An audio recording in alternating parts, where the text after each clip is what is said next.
Welcome to the President's Club. Glad to have you all here. I'm Derek Hall, President and CEO of the Arizona Diamondbacks, and proud to be one of the co-chairs along with my wife, Amy, down here for the President's Club. She always just sits there, and I read and talk. And we'll get to our other co-chairs to my right in just a moment. It's been a great year so far. It's obviously very important to Amy and I to be involved as much as we can with Dr. Crow and all that he's done to this university, both of us being alums, and just to make her feel a little old. When we walked in, I said, okay, do you want to feel old? She said, not really. I said, well, that's all right, turn around. She looked this way. I said, do you realize that we're standing on your dorm right now? Which is a true story, but you look around and you're just amazed at how this university continues to transform. Here we are at the new and beautiful Tucker House as our backdrop. It is an absolutely amazing building. I hope that some of you were able to take a little tour before and see all that it has to offer, and it shows how ASU is innovating the student experience as well. And I hope you met some of the bright engineering students who were sharing their projects from their e-spaces. If you saw, it is some fascinating work. We'll hear more about that work and the new technology that went into this building from Dean Kyle Squires in just a few minutes. I know I'm curious to hear about the students and their experience. I mean, we noticed that they had even echo dots, each of them, which is remarkable. I can't imagine us having had echo dots. The university has changed a lot. We would have used it to do our work back then, not to help or aid with it, and we were lazy enough then we didn't need echo dots, that's for sure. Who better to welcome us here under this beautiful setting than the generous supporters whose names are on this building, and that's Gary and Diane Tucker. These two have been President's Club members for 30 years and have also served as co-chairs. Diane is an alumna of the Mary Lou Fulton Teachers College, and Gary is an alumnus of the Ira A. Fulton Schools of Engineering. And it may come as no surprise, but their generosity can be felt throughout the university, from engineering to the Teachers College to Women in Philanthropy to Sandra Day O'Connor College of Law, to name a few. And it's an honor to be here at the Tucker House, a representation of your legacy. So at this time, I would love for both Gary and Diane to stand up and take some applause.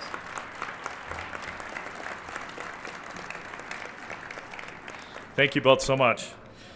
Wanted to take a moment to recognize a few people in the audience tonight. Please hold your applause. President Michael Crow and his wife, Dr. Sybil Francis. Michael's special guest, M. Sanjayan, CEO of Conservation International, who is here to talk about a wonderful partnership and relationship ASU and Conservation International have developed this past year. Former ASU President Laddie Kaur and his wife, Alva. Laddie? All right, we'll clap. Rick Shangraw, CEO of ASU Enterprise Partners, and his wife, Mary. Gretchen Bulig, CEO of ASU Foundation. Jackie and Bennett Dorrance, President's Club Honorary Co-Chairs. We're going to hear from Jackie a little bit later tonight. The campaign ASU 2020 Principals. These individuals are volunteer leaders who not only philanthropically support ASU, but open doors and encourage their networks to be part of this community. Barbara Barrett, Leo Buse. Dean Kyle Squires, Ira Fulton Schools of Engineering, who we're going to hear from as well. Our President's Club team, Lexi Kelleran, Taylor Bucksbaum, and Sean Green. They are the greatest. And lastly, ASU Foundation staff who are with us tonight. Please raise your hands. And for everybody, a round of applause and a thank you and a welcome.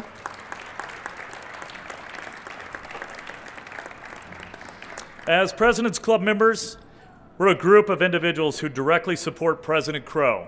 We support his vision for the Arizona State University and for the university to become a public university of impact for our students, our state, and our future.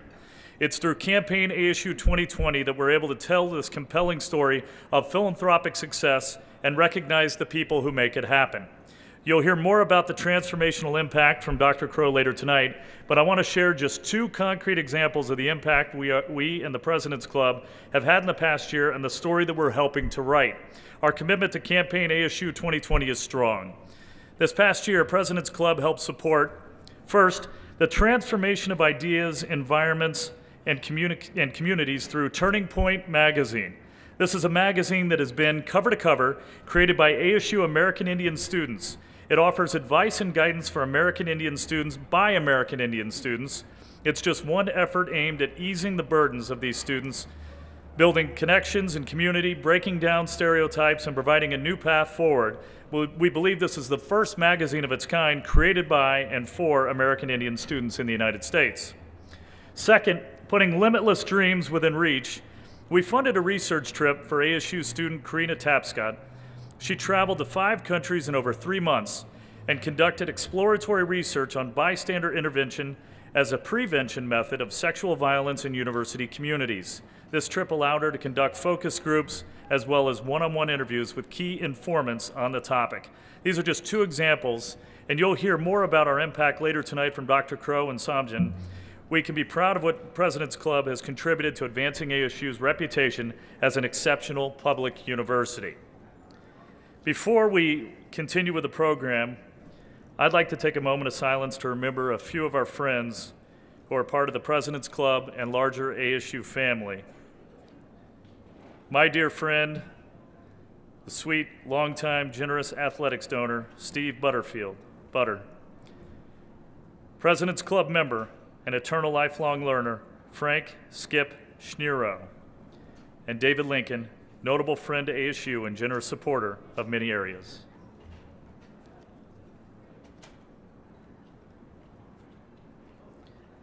Thank you. And at this time, I look forward to turning the microphone over to my co-chairs. They are wonderful. You know them. We get to hear from them at these meetings. Thank goodness. Their leadership shines bright. And that is Sharon and Ollie Harper. Sharon?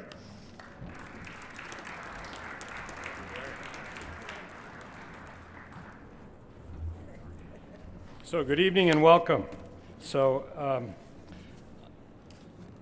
behalf of Sharon and I, we are thrilled to see this wonderful turnout. We're so proud to be co-chairing this with Derek and Amy Hall, and proud to be advocates for ASU and what it has become and will continue to become.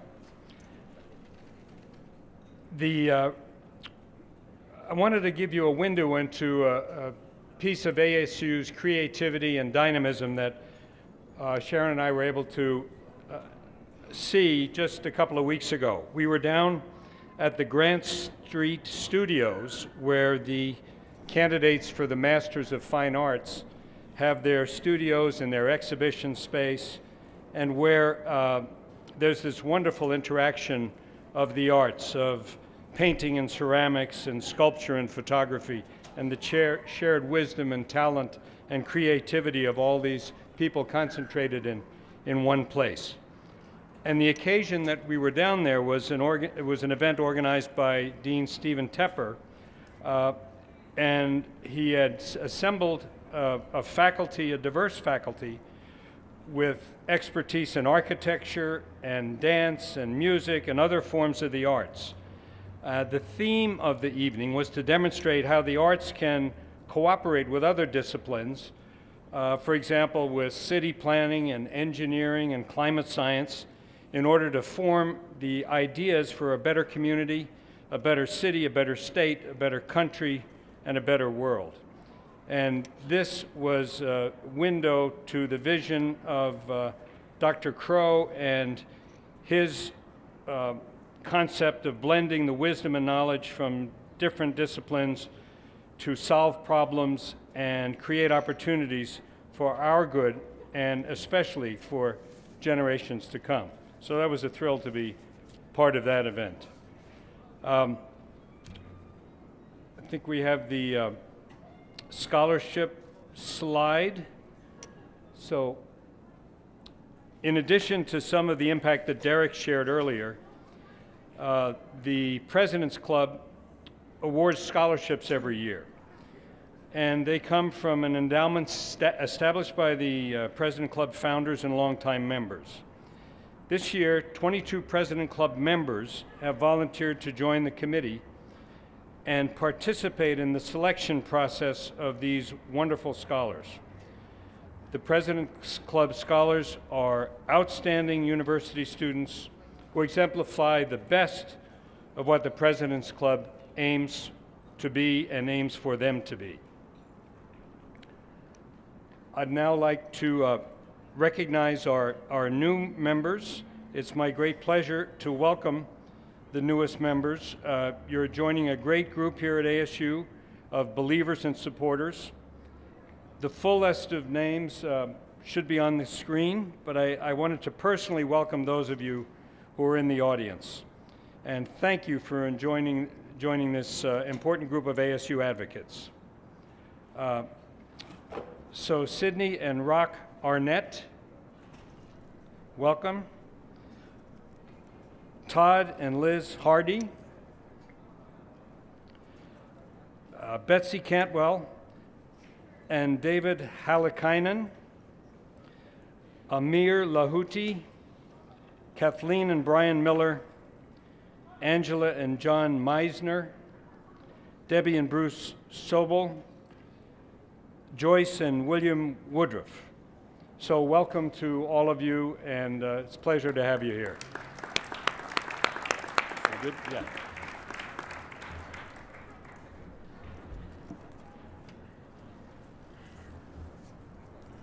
Good evening. All of us are here tonight for what is a defining moment in the history of ASU and in the history of our beloved state of Arizona.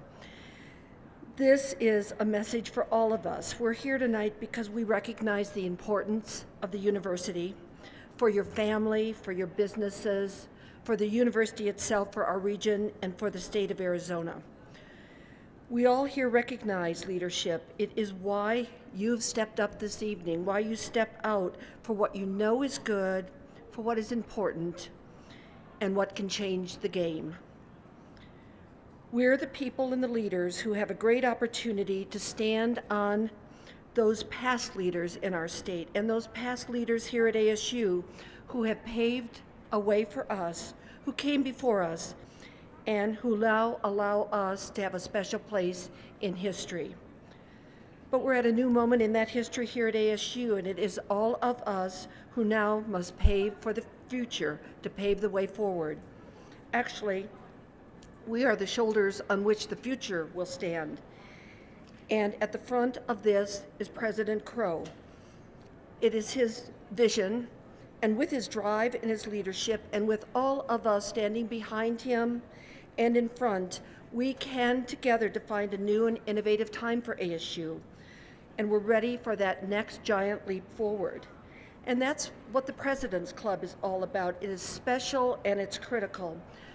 With Amy and Derek and Ollie, we've loved co-chairing the President's Club because we're so excited about what leadership can do to make a difference here.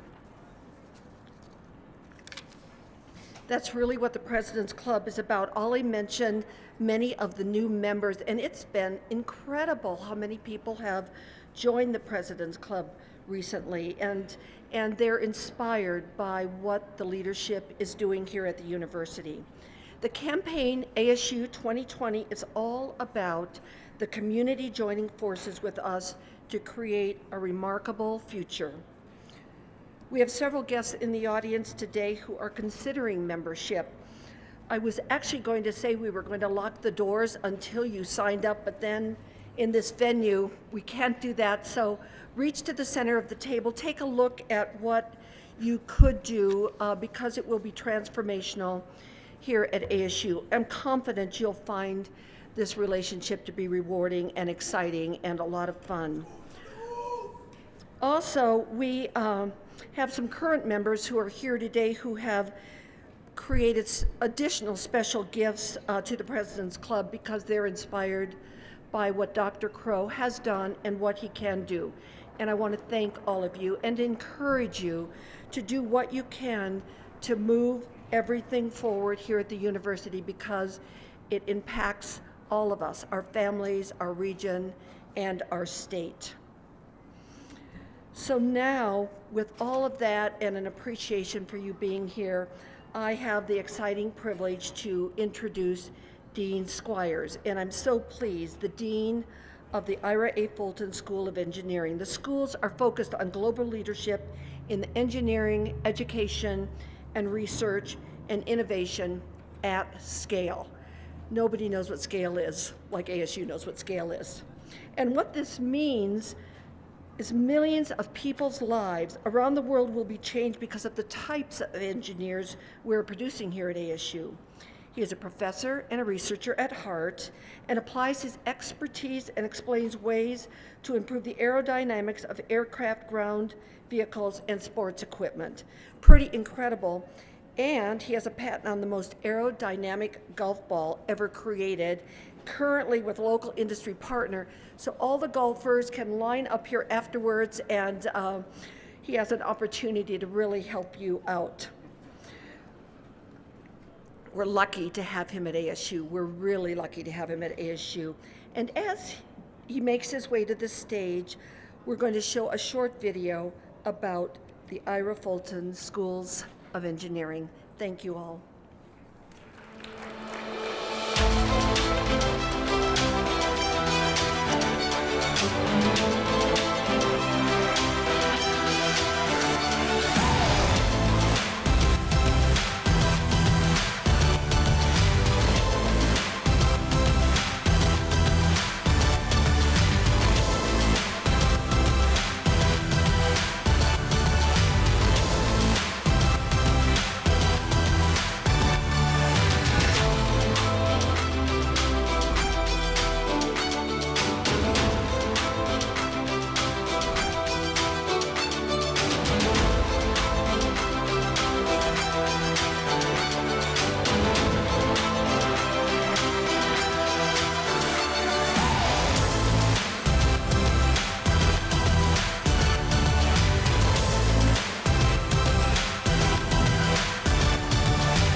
Well, thank you so much. Now I'll invite the panelists to come join me on the stage.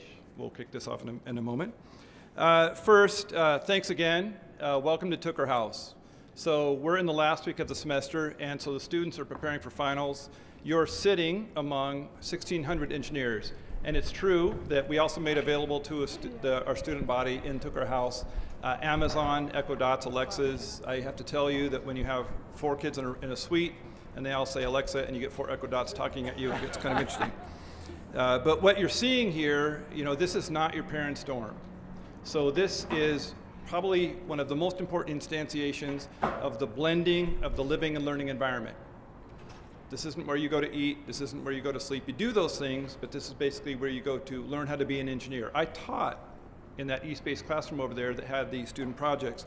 So we program in this space, we utilize it to the fullest capacity. It changes the way that we deliver programs. So we really are a very innovative place in that sense. So also special thanks to Gary and Diane, for whom the Tooker House is named. Your support of STEM initiatives across an amazing spectrum over the years has been vital, and so we thank you for that. So, indeed, I do have a life outside of being the dean, and I'm not going to spend very much time on this at all because I'd rather talk about the Fulton Schools and what it means, for our faculty and our great students. But I am a mechanical engineer. We do design things, we make things, and if you're really interested in golf and you want to talk, of course, seek me out later, happy to chat. Now, we are indeed within the country's most innovative university. It's a fact, you see it all around. And fundamentally, we're guided by this charter. And this charter basically stands on 3 pillars. Dedicated to access. What's the embodiment of the Fulton Schools for that access mission? 21,000 students. That's the largest college of engineering in the United States. The second pillar of that charter, research that matters. What's the embodiment of that pillar within the Fulton Schools? Last year, over $103 million of research, faculty and students achieving at the highest levels, competing with any other university essentially on the planet, winning awards, recognitions, all at scale. The third pillar, assuming responsibility for the community. I think that's a very special obligation of public serving institutions in this place, in the Valley. What does that mean? That means faculty and students doing things that make an impact, whether research that translates into the market, whether programs that we deploy within the Valley, being involved in hundreds of schools. That's part of our charge and our mission. Now, within that, we have a very passionate supporter, of course, for whom the Fulton Schools is named, and it's true. We firmly believe and are advancing at as hard as we possibly can the success of the Fulton Schools because it matters for the success of the Valley. We can talk about the numbers, the students, the faculty size, the research that matters, and again and again and again, we think that this positions us for a literally decades-long run for success in the Valley. We'll graduate this year in the Fulton Schools over 4,000 engineers and technologists. Most of those graduates will stay in Arizona, so most of those who stay in Arizona will be in the Valley. That's a transformational impact on the workforce. Whether they're joining an established company, whether they're starting their own company, these are the kinds of impacts that we can achieve at scale. That word is important because nobody else in the country is doing that. So with that as background, I would next like to introduce our panelists because again, they provide texture, context to all of the things that you read about and you hear about and that you got some sense in the video. So we have with us tonight two of our faculty and two of our students. And so let me introduce them and then I'll start to ask some questions and we can go around a bit. First is Professor Klaus Lochner. Klaus is the director of the Center for Negative Carbon Emissions and a professor in the School of Sustainable Engineering and the Built Environment within the Fulton Schools of Engineering.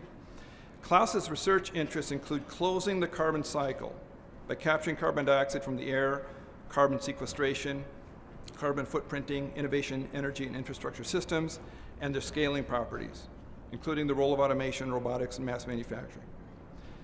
Klaus has brought with him one of his PhD students, who we'll hear from in a moment, Evan Morton.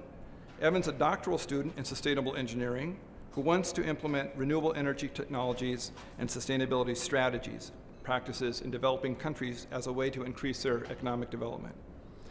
The next faculty member that we have with us this evening is Dr. Zach Holman. Zach is one of our trustees professors. He's a member of the faculty of the School of Electrical, Computer, and Energy Engineering. He received his PhD in mechanical engineering from the University of Minnesota for his work on plasma synthesized silicon and germanium nanocrystals. I'm sure everybody is familiar with that work. After which he spent 2 years as a postdoc developing high-efficiency silicon solar cells at one of the most famous laboratories, EPFL in Switzerland. His research at ASU focuses on new materials and device designs for high-efficiency silicon solar cells and silicon-based tandem solar cells. He's also the co-founder of an advanced materials startup company called SwiftCode. And then finally, one of Zach's PhD students, Natasha Vulich. She is a doctoral student in electrical engineering, experimenting with bifacial crystalline silicon cells to create solar cells with improved efficiency and lower production costs. Just as important, she wants to make solar cells suitable for building integrated applications in a way that is both functional and aesthetically pleasing. So with that introduction, just to kick things off, I'd like to ask each of our panelists, just briefly, would you mind telling us what brought you to ASU? And Klaus, would you kick that off? Thank you. 25 years ago, I got involved in the question, how do we deal with energy? And how do we have the energy and clean up after ourselves and solve this waste management problem? That got me into direct air capture, and I was doing that at Los Alamos. And then somebody here in the audience, Michael Crow, convinced me to go to an Ivy League school in New York and keep working on it. And then he convinced me once more. And in 2014, I came here because this is a place where you can be innovative, where you can actually have impact, bring new ideas to fruition, and do something really great with it. And I think that's necessary, and this is the place to do it. So, Evan.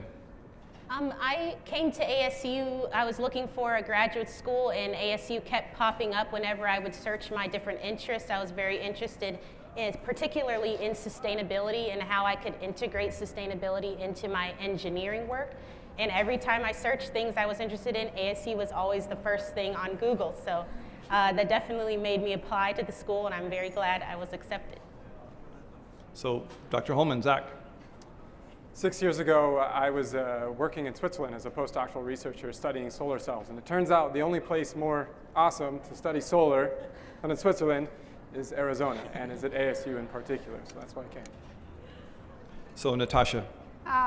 So I actually came here as an undergrad because ASU was offering affordable and high quality education. So during my time here, I got to see the trajectory that ASU was moving towards, the School of Sustainability, the Quest ERC, as well as the Integrative Graduate Research Education and Traineeship Program that I was interested in.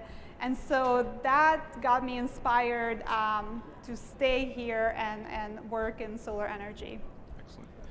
So, you know, these faculty and students are deeply enmeshed in many activities, including research, and they're experts, subject matter experts, though they have to do a good job in terms of writing a proposal or a paper of explaining the impacts. Okay, why is it important? Answering the question why. Who cares? So the second question, I'd like to ask each of our panelists, tell us a little bit about your research and its broader impacts. And Zach, why don't you start? So the research that my group does is all about trying to make solar cells better. And what does better mean? Better means more efficient, converts more sunlight into electricity. It means cheaper, and it means more reliable. We're now talking about solar panels that would possibly last for 50 years, which is the typical lifespan of, for example, a gas-fired power plant. So that's what we try to do. We try to make the materials that go into solar cells. We make the solar cells themselves, and we stick them out in the sun, and we figure out how well they work and why they don't work and all that good stuff. Now, in terms of impact, I'm an engineer, so I always try to measure things. Impact's really hard to measure, but the best I can do is with 3 metrics. And the first is papers, by which I mean our research group's contribution, our sharing of knowledge, whether that's in a written form or in presentation. The second is in patents, by which I really mean any sort of transfer of technology to industry. And then the third and most important one is people, the people who come through our research group, who our research touches and leaves with more skills and capabilities as a result. And we've been doing great things in all those areas. We published a paper recently with the world record efficiency solar cell. We licensed a patent to a company that builds billion-dollar solar power plants, and we've had some amazing recent graduates who are going on to do great things. Excellent. So Natasha, could you talk about your research and again, its broader impacts? So I guess I'll go more into the specifics of what I do. I look at the way nanomaterials can be used to improve efficiency in solar cells without significantly increasing the cost. So when we go to nanoscale, there's actually a lot of opportunity to tune the materials in different ways, and doing this in a way that's going to increase the efficiency and make the solar cells more affordable is the ultimate goal. Awesome. So Klaus, could you speak about your research and again its broader impacts? Well, if you want to clean up after yourself, if you want to not use the atmosphere as a dump for CO2, you have to close the carbon cycle and pull it back out.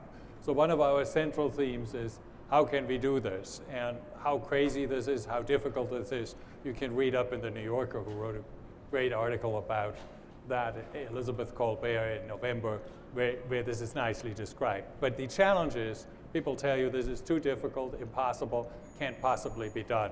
And so we are working on it because it's absolutely critical for the 21st century to have energy and an environment and a climate it can live with. So I think it's not all that different from aviation, where people said heavier than air flight is impossible. And one of the big things which happened there, that first people proved it's feasible. Then they had barnstormers and nothing much happened. And then the Guggenheims came, said first we have to have an airline, and secondly, we have to have the research. And here I see that my goal is to have impact by actually building that center of that research right here. And we are working right now with oil companies, and we are trying to get more involved to actually build this up. And just like the Guggenheims built wind tunnels at Princeton and MIT, I think we are right now at the edge, at the verge of building a center for air capture research here, which then ultimately can, just like that research founded aeronautics, found a new discipline where you actually close the carbon cycle and do all of that. And that's what I'm excited about and hope to bring about. And we have made a lot of progress over the years. And we are at the verge of really building something truly big. Because if you think about it, the aviation industry is now a $3 billion, $4 billion, trillion a year industry, 3 or 5% of the world GDP. If you want to clean up the carbon, you will create a waste management industry or a carbon recycling industry, which is on that same scale. And that's what we try to accomplish. So finally, Evan.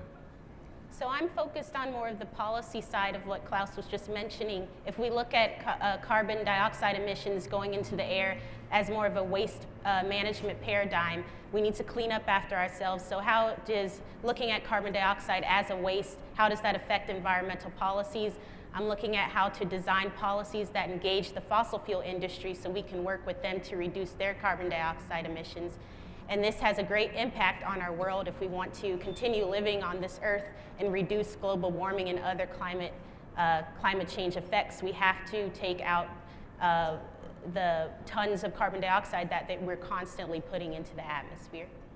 So thank you for that. So what's interesting again is that it starts with an idea, a question that's posed, a problem to be solved, and then these incredible brains, with the faculty and students, mixing is how they begin to make progress.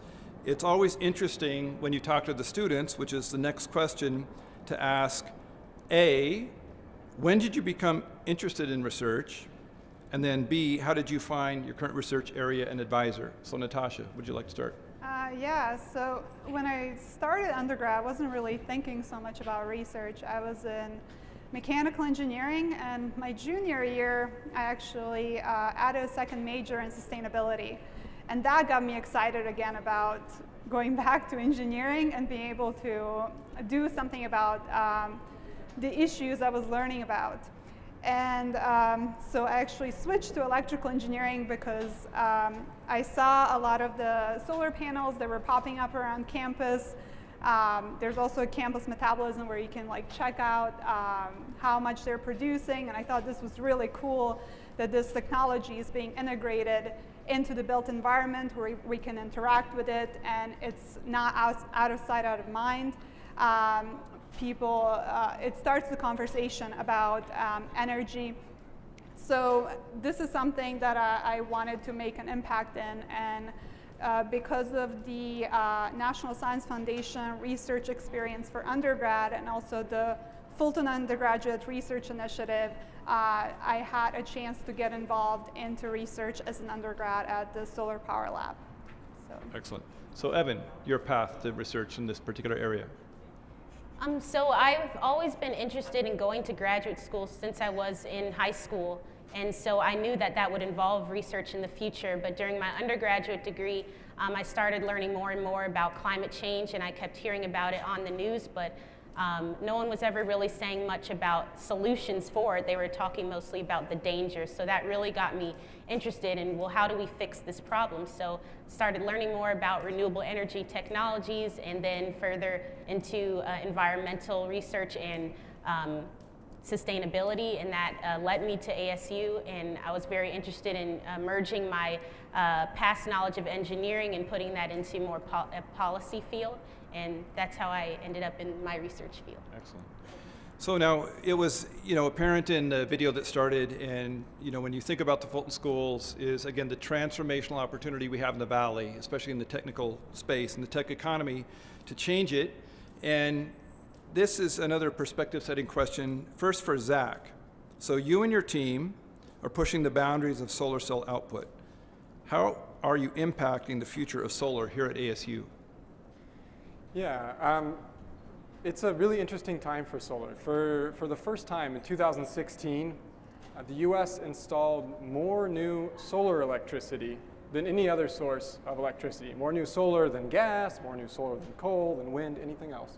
And yet we still only have 2% of our electricity provided by solar, right? So fastest growing technology and yet still small. That is to say, we're kind of ripe for an explosion. And so what my research group is trying to do, and many others at ASU, we're the only university that I know of that has something like 10 faculty working on solar. Most others have 1, maybe 2, is we're trying to figure out how do we make solar panels cheaper, more efficient, and more reliable. And the way that our group specifically is focusing on doing that is by stacking 2 different types of solar cells on top of each other. It turns out one solar cell has a maximum theoretical efficiency of something like 30%. You can only take a third of the sunlight and convert it into electricity, which seems kind of low. But if you stick 2 different complementary solar cells with complementary materials on top of each other, that number can go up to something closer to 50%. The problem is most materials don't like to play with each other. And so that's been our challenge. The one that we're taking on is materials innovation, device innovation to accelerate the deployment of solar in Arizona and really worldwide. Excellent. So finally, to wrap up, Klaus, to you. So you're advancing a moonshot idea around carbon capture. What will it take to turn your research into a game-changing reality? I think it takes several things. It takes more research, and it takes, at the other side, actual engagement with industry. We are therefore very hopeful looking at oil industries, but we also want to work with the same industry you are talking about. The big vision actually is if you put more and more solar in at noon, at the wrong time of the day, you have plenty of energy. We know how to split water and make hydrogen. And if you give me hydrogen and CO2, I can make you any fuel you like. That provides storage on the one side, and on the other side, it allows you to have aviation fuel, to have fuel for cars, to trucks and ships. So this grand vision is that all of these things come together. We can, on the one side, see this as a waste management problem, but at the other side as a recycling, where we actually offer storage and continuity to solar energy, which is only there during the day. So that, I think, is actually perfectly made for a place like Arizona, and that's why we will have impact here. But the moonshot requires getting industrial consortia together, get everybody together, and build it on both sides. And we are actually worried that it runs away from us and ends up in a big oil company. We need to have the public research to actually build it. If the Guggenheims didn't have built those wind tunnels, who knows where we would be today, right? So finally, just to close, you've heard about from our faculty and our students about our research. We're in this amazing facility that blends the living learning environments. The last word, just to close our part of the program, is partnerships. And this is a partnership with faculty, students within the community. And again, that's the opportunity before us. It's why we're excited. Thank you to our panelists. Your passion, your ideas are tremendous. We very much appreciate it. And with that, I will turn it back to Jackie Dorrance. Thank you very much.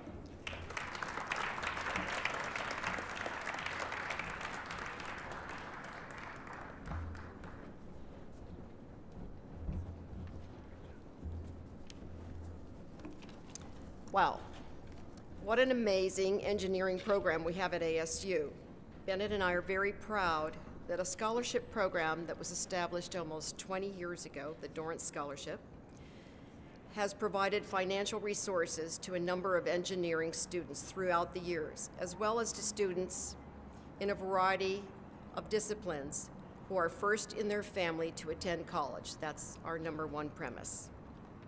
I'm further delighted and honored to introduce two of my friends who are extraordinary leaders tonight. Over 10 years ago, I introduced Dr. Crow to the Women in Philanthropy breakfast at Silverleaf. Even back then, I recall saying to all these women that if anyone hadn't yet heard of Dr. Crow, they must all be living under a rock. For he had immediately started to make his mark in turning the education system inside out and upside down. At the same time, Bennett and I were invited by the Nature Conservancy and the Black Rhino Trust to travel to Namibia, where we met Sanjayan. Then the lead scientist, for 18 years, at the Nature Conservancy. I'm sure when Sanjayan took one look at me, he wondered, Lordy, do I really have to take her? And Lordy, took one look at me, and do I really have to take her on a three-day trek across the Namib Desert? Well, I actually did accomplish the 20-mile hike, one day, very, very hot, across a landscape that looked more like the moon than the moon itself.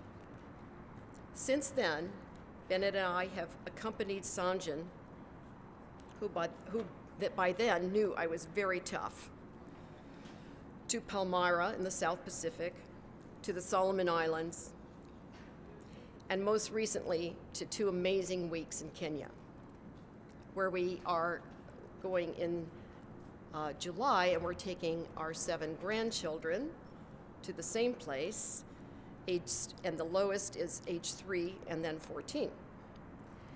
Sanjayan was recently selected as Conservation International's new CEO, following the retirement of CI's founder and leader of 30 years.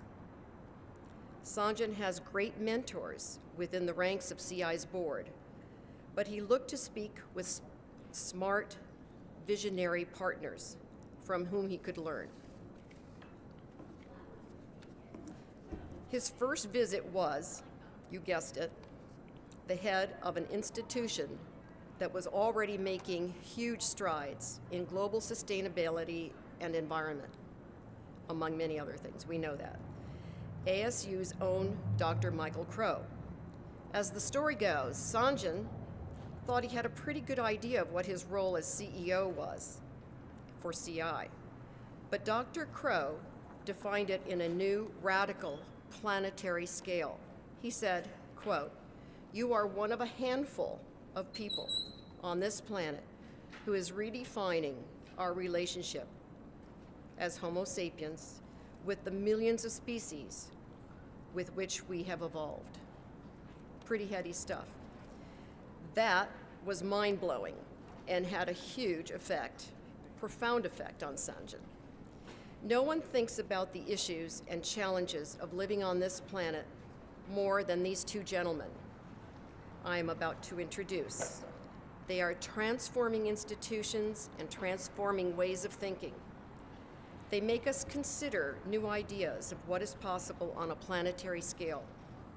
We are so fortunate to be in their company tonight.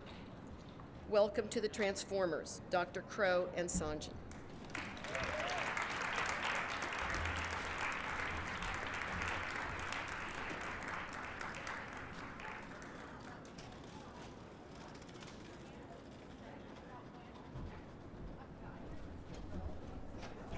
So, Sanjayan, you may think that everyone knows what Conservation International is. Right.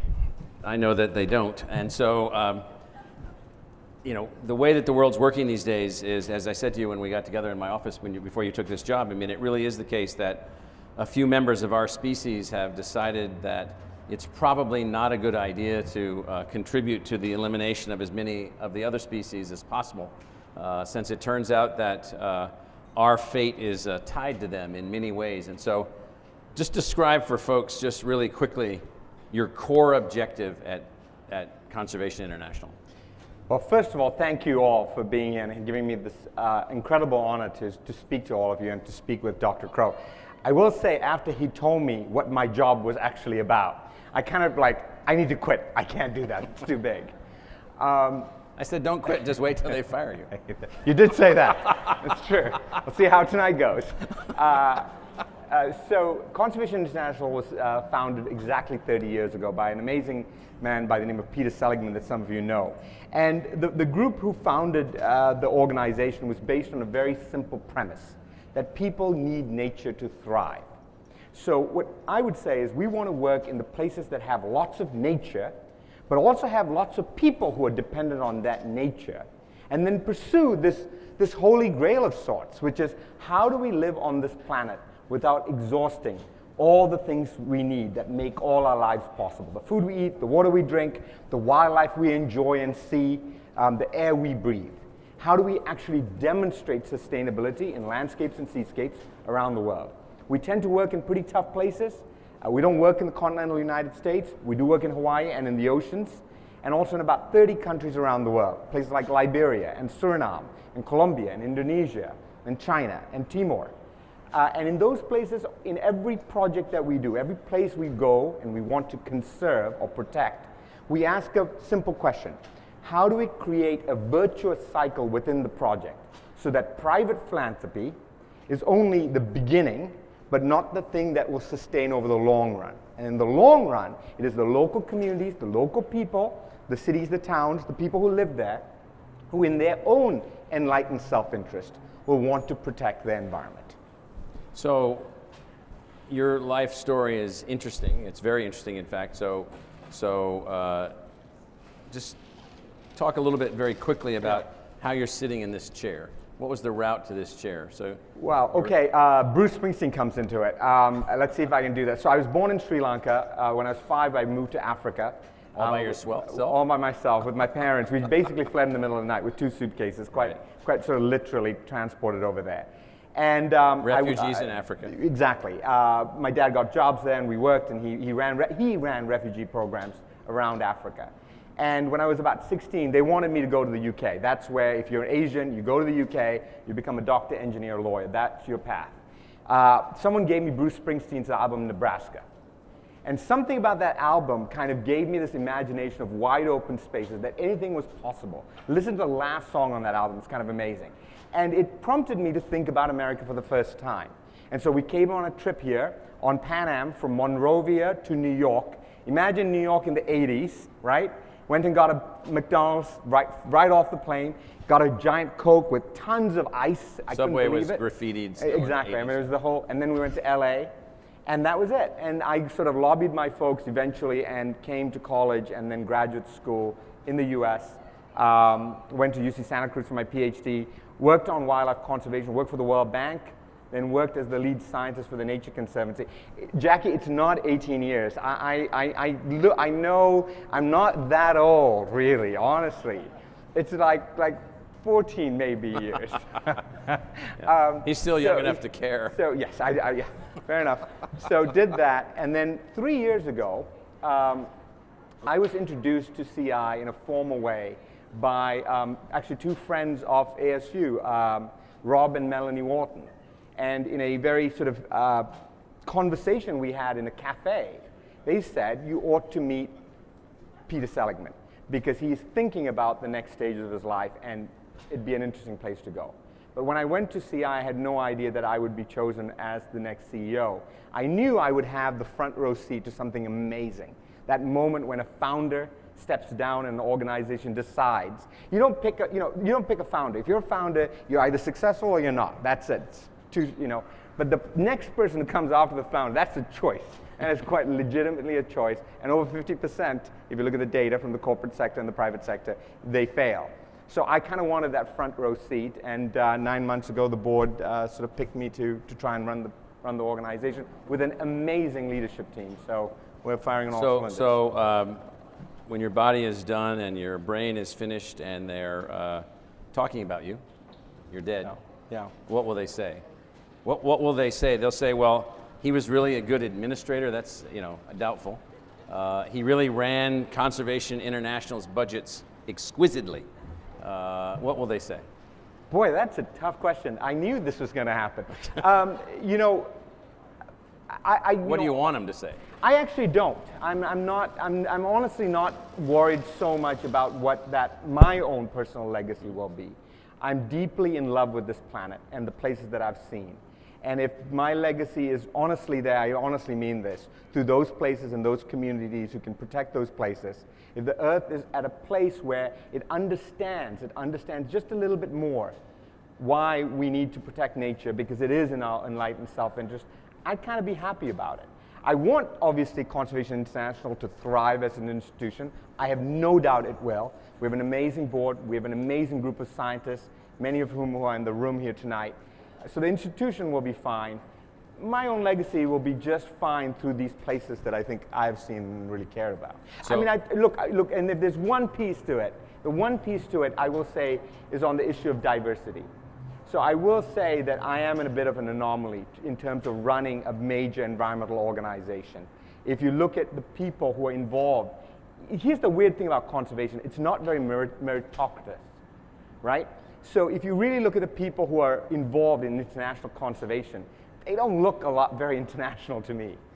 And I think the one place in which I would like someone to say, I did that, I'm from Asia or Africa or Latin America, or I'm from a minority community, or I'm a woman, or I'm a part of the LGBTQ environment, or whatever. If someone said they got into conservation or science because of watching me, I'd be very happy for it. My role models growing up were David Attenborough and Jane Goodall, and my parents, in my own language, would say to me, "That's for white people. It's not what we do." And they didn't mean that in a mean way. That's just the role models they had. So that is, if there's a legacy question, that's my only plea. So somewhere between 6,700 generations ago and 8,000 generations ago. There's in the genetic scientific understanding of our present species, Homo sapiens sapien, there was a single genetic female. She's referred to in the literature as the genetic Eve. Right. Now, let's for rounding off the numbers, let's say it's 8,000 generations. So 8,000 generations isn't a huge amount of time, but it's clear that of those 8,000 generations, for at least 7,980 of them, humans acted in one way, and for 20 or so of those generations, we've acted in a different way. That is, we became increasingly disconnected in a lot of ways from the natural systems on which we thrive. And so what is the central thing that you think that as a species we have perhaps forgotten, that we might need to learn again, hopefully not the hard way? Humans have an amazing capacity to do amazing things. That's a wonderful question. You know, I struggle with this, right? Why are we so disconnected? Why do we see ourselves as separate from nature but not part of it? I think evolutionarily, I think there's two things that are going on. We're not supposed to live that long. We're a species that lives for about 30 years, reproduces at sort of 14 in evolutionary terms, and that's it, you die. We're not really designed to think about the long future. There's no gene for thinking 10 generations down the road. There's a gene for how you survive from today to next month, or how you survive to a reproductive age, which makes it very difficult for humans to truly understand long-term risks. That's why climate change is such a hard concept. We say we care about our grandchildren, we kind of really don't. We care about our kids maybe, but only to a certain point. But you know, that's a fundamental biological challenge that affects how our brain thinks. The second is technology. We had so much time to get used to technology. You know, someone came up with like a spearhead that looked like this, and for 5,000 years, that was the thing. And then someone else came with a spear that looked like this, and for another 5,000 years, that was the thing. They came up with the wheel, and 10,000 years of, it's the wheel, this is amazing. It took 7,000 years to get it to attach to luggage. Exactly. Exactly. You said exactly. Exactly. And now look at technology, and look at the speed of technology, and look at how quickly it's outpacing our biology. So as sort of Tom Friedman puts it, you know, we have the mental, intellectual capabilities of a Neanderthal, and we have the power of gods. And so this decoupling of what we can potentially do, we're not controlling the earth, we're just sort of mucking with it. And you know, this infantile-like ability to not really understand the consequence of our action has created a real bottleneck. I am very hopeful, and I'm very hopeful, and I see signs that this generation, the next generation, are fully appreciating, you know, these long-term consequences. And even though our biology isn't designed for it, our brain will be able to help us make that leap. So the central theme of conservation is not to use the earth. I mean, every species uses the earth. Every species relies on other species. Every species has a complex ecosystem that they're living in, and ours is among, if not the most complex of those ecosystems. And so conservation isn't about preventing things from happening per se. Isn't it about something else? So what is conservation actually about? Well, to me, you're absolutely right. I think as long as we think about conservation as preventing something, or stopping something, or separating humans from nature, it'll always be a kind of a rearguard defensive action. It'll never really win or tip the tide. It'll always be niche. That some of us will get it. Some of us want to go walking in the woods where there's a creature bigger than us, or walking in the Namib desert where, you know, a 2-ton animal could just stomp us, and that would be that. It makes it really, it made that 20-mile hike really exciting. But for most people, you know, go for a walk in the desert, it might kill you. It's just not a great value proposition. So, you know, I think for me, and I think for Conservation International, I think for the organizations who think this way, and I certainly think that I hear that in the students at ASU thinking about sustainability. Conservation really is about imagining a new future, one which we can build towards, one which is rational in the way it looks at incentives or subsidies, if you like. So market-driven. Market-driven, libertarian. Libertarian. To your point of view, right? Because what you're trying to do is preserve maximum options for the future, right? So it's towards something, it's about a better future, it's about building, and it's definitely not about separating humans from nature. I truly get it. If you're the last of the last species, you have to take efforts that are radical. But that cannot be the narrative of conservation. It cannot be about that. It has to be about connecting humans and nature, not separating. So let's weave in this idea of libertarianism. Yeah. So I went up to a You bunch. should say, Yeah, you I'm did gonna tell you that because that's amazing. Yeah, so I'm talking to these libertarian folks one day, and they're politically conservative, and they hold these libertarian views, and they're intellectually grounded libertarians, so we can actually have a conversation as opposed to people that don't really know what they're talking about. And and I said, well, they said, well, what are you? And I said, well, I'm a libertarian, just like you. But I'm not a libertarian like you in the way you're defining it. Right. You're defining libertarianism as your liberty, your individual liberty only. And your individual liberty needs to be protected in every possible way, but I'm a libertarian that's an intergenerational libertarian. I am interested in making certain that any decision that I make does not reduce the liberty of the people that follow after me, that they will be able to have access to the same beautiful things that I've seen, the same places that I've been, the same clean water that I've been able to partake of, the same world that has nourished me and my family. If I do anything that reduces that, I in fact reduce their liberty, because their liberty is shrunk by the fact that they do not have a choice.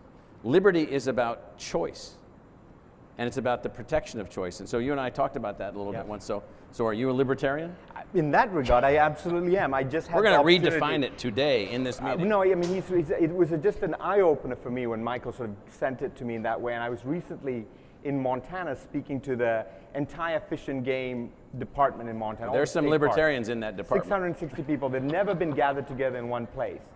And they see themselves as public servants, but my message to them was, you're public servants, but not public servants for only this public. Yes. The public you see out the door. You're public servants for Montana for the entirety of the public that is yet to come. Yes. And that's how we need in the to be same way thinking that about it. President Teddy Roosevelt, when he outlined our vision for national parks and for other kinds of things, said the same thing. Absolutely. And when you're building this university, you said this to me today, you said, I'm building this university, you said, we think in 300-year time frames, right? Right. I mean, that 300-year time frame, Yes. I can't even do like a 2-year budget and get it. I mean, that's how, we have trouble with 2-year budgets also, but that's more down on the ground. So why is it, I wrote this article a few years ago, it was my favorite article that I've ever written. It has, under one version it's called The Limits of Us, and under another version it's called Don't Dare Call It Hubris. And what it has to do with, it identifies these limits, and you've already said them. Yeah. We can't think with large numbers. Yeah. We can't think more than 3 generations forward or 3 generations backwards. Right. We are unbelievably competitive. We are unbelievably driven to survive and to survive ourselves individually as a species, to protect our family, to protect our clan, and so forth and so on. So I went through these limits of us that are derivative of our species. And so you can't ask an organism, including us, to live outside of the realm of their species, except we have one difference from many of the other species, and it's our level of, not all, but many of the other species. It's our ability to create things. So what are the things that we need to create to help us to have a better relationship with the planet and the species that live here with us, and us with them? And I would offer a friendly amendment. It would be to create things and to pass on knowledge about how to create things. But maybe that's the thing. Maybe that is the thing. Right. That is what differentiates us from all the other species out there. Elephants are incredibly smart, incredible. A matriarch can figure out that once in 50 years it won't rain at all, and there's one water hole that she has to lead the herd to. But if she doesn't, when she's gone and she hasn't shown, like physically shown another elephant how to do it, that knowledge then essentially stops. And humans have this ability to transfer this knowledge, right? That really makes us quite unique. And I think that's why academic institutions that think about knowledge creation and preservation of Western science, but also indigenous knowledge and different ways of thinking about knowledge and learning is incredibly important if we are to become a species that essentially transcends our own biology and can live within the astronomical rate of change that technology is now providing us. Because the things we forget are the things that will come back to bite us. So maybe that, to me, is the ultimate. Yeah. Well, that notion of building adaptive capabilities in future generations by creating the knowledge necessary to allow them to be able to adapt and succeed. So one last question. So why is all this so hard? Why is this actually something we argue about? Boy, that's a tough one. You know, I don't know. I mean, look, you know, some of us are lucky that we got bitten by something, and that gave us a love for learning, or gave us a love for a place, or gave us a love for an institution, or in my case, love for nature, and I bet in many of your cases too. I think empathy is a really, really tricky thing in humans. And I think that we struggle with trying to communicate that in a way that really matters to people.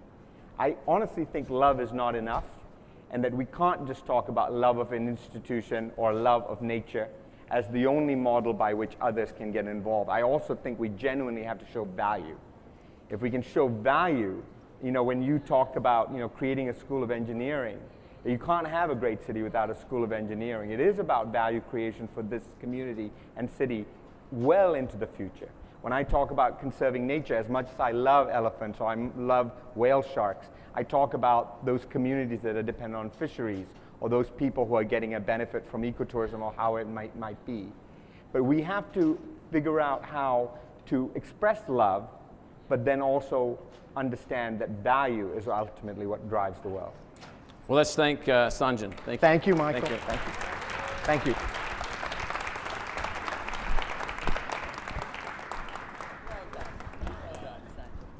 Sadly, if you think you're sleeping, not quite yet.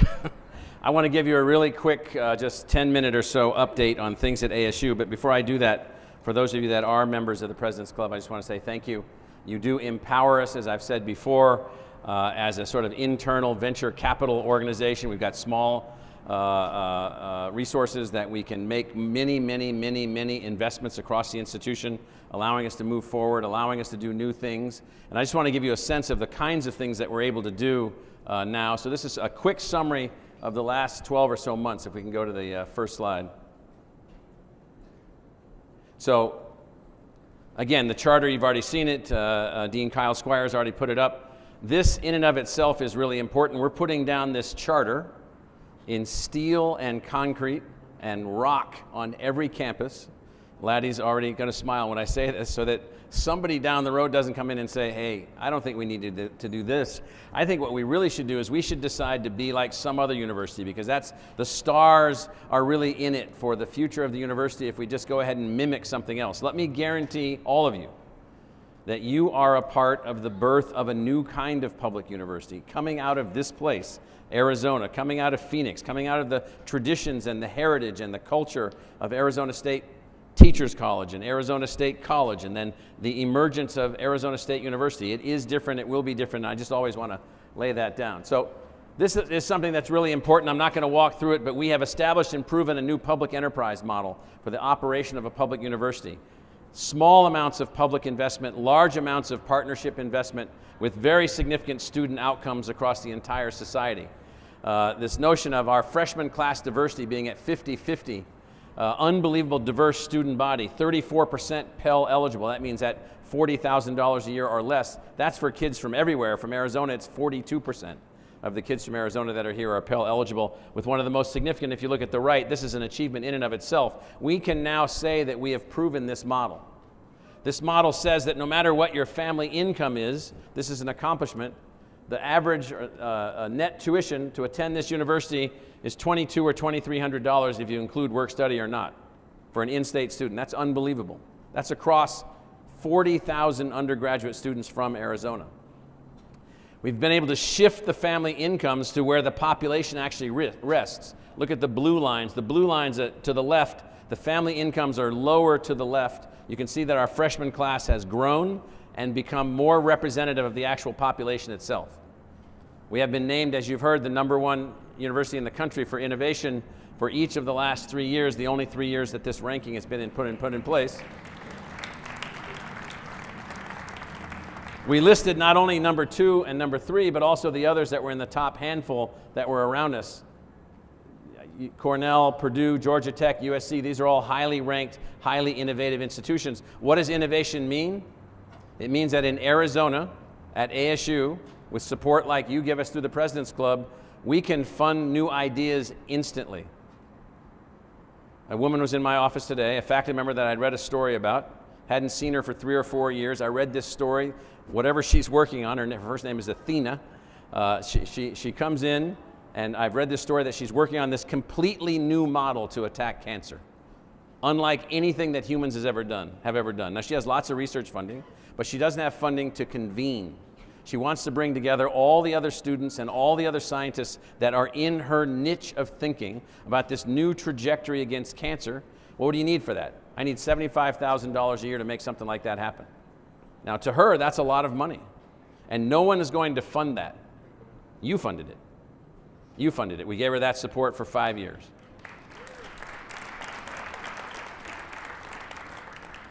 A School of Earth and Space Exploration team this year, led by a young faculty member in the School of Earth and Space Exploration, an astrophysicist. This is a depiction of the universe after its expansion point from the Big Bang.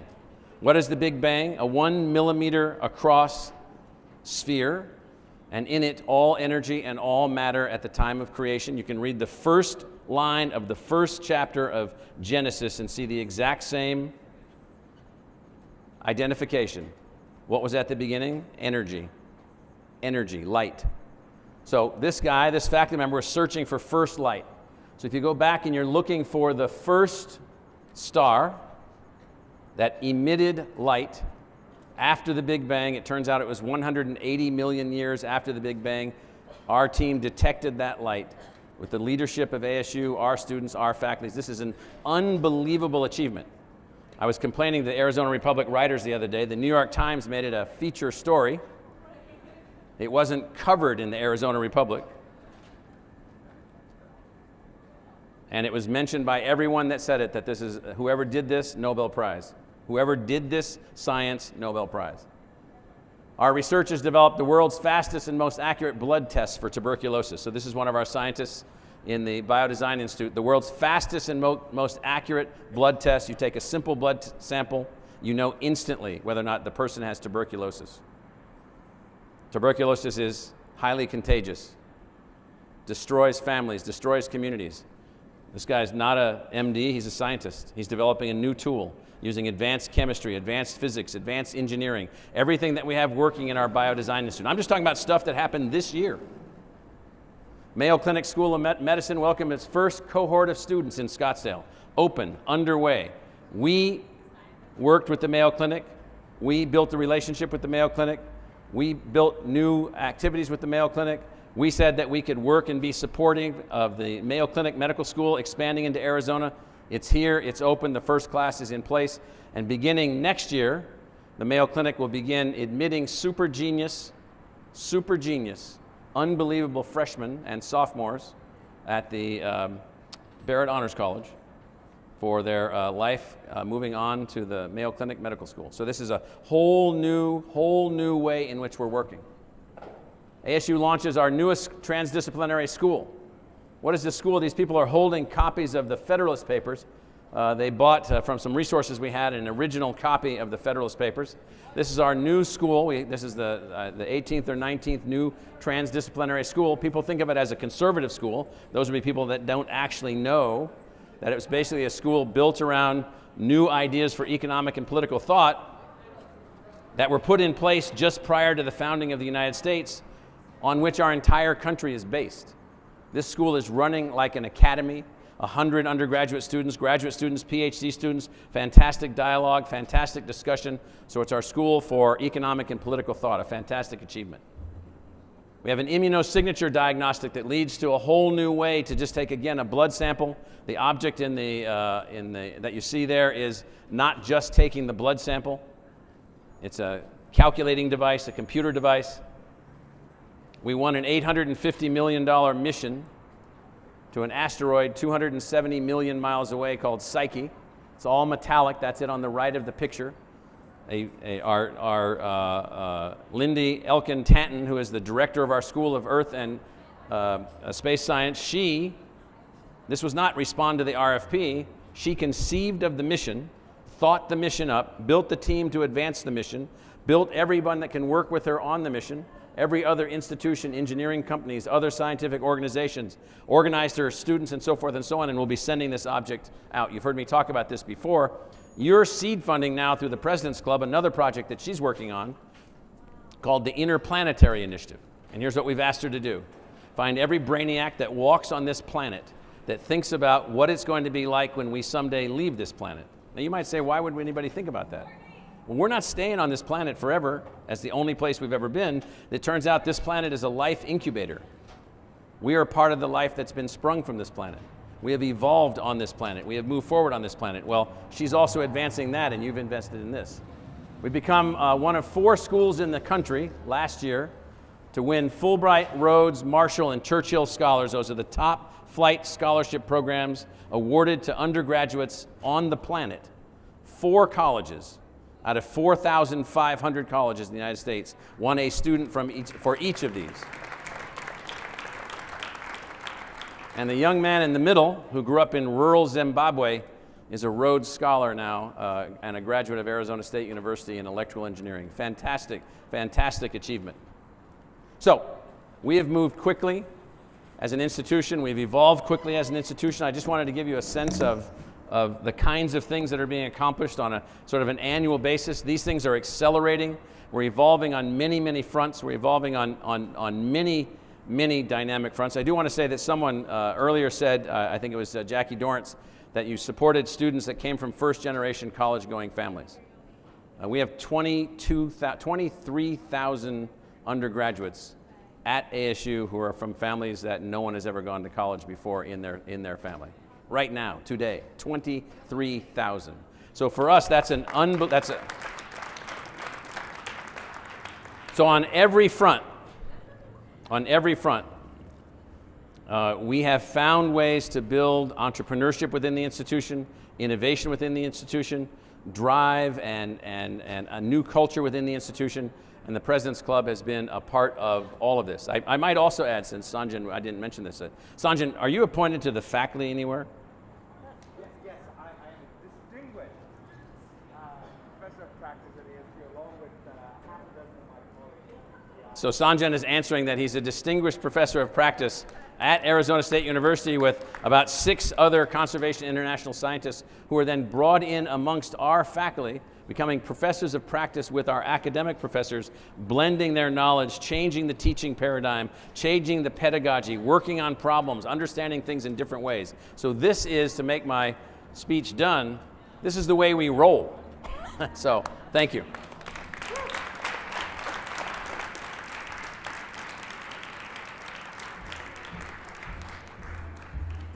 Thank you, Dr. Crow. Hello, everyone. I'm Lexi Kaloran, and I have the pleasure of serving as the President's Club Director. And I have 3 reminders, and I am standing in between you and the most remarkable dessert bar, so I will make this very quick. Next week is our final Leaders Lunch of the season with Dean Amy Hillman from the W.P. Carey School of Business. So these lunches are hosted so generously by Leo Buse at Buse Gilbert, so if you haven't registered yet, please be sure to do that. Also, if you're a guest today, these brochures are all around the table, so be sure to take a brochure and really think about what it would mean to be part of this really important community here at ASU. And lastly, give us your feedback. Over the summer, we are going to be thinking about how do we make sure that being a member of the President's Club is a gratifying, giving experience for each and every one of you. So if you have thoughts or suggestions, please don't hesitate to reach out to me or Derek and Amy or Sharon and Ollie and give us your feedback. We want to hear from you. So thank you guys so much for all you do for this great university, and have a wonderful evening.